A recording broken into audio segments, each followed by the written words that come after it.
built this city.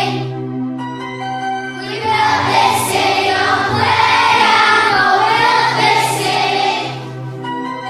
We built this city on clay and gold.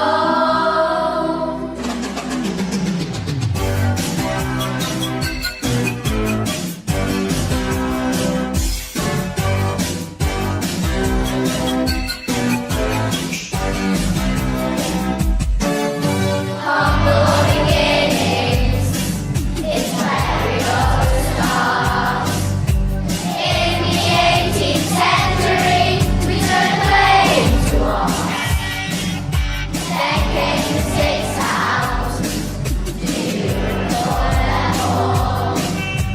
Birds and pens and handling, lots of work and tussle. The hurricanes and the sizzling, parties on the radio, don't you remember? We built this city. We built this city on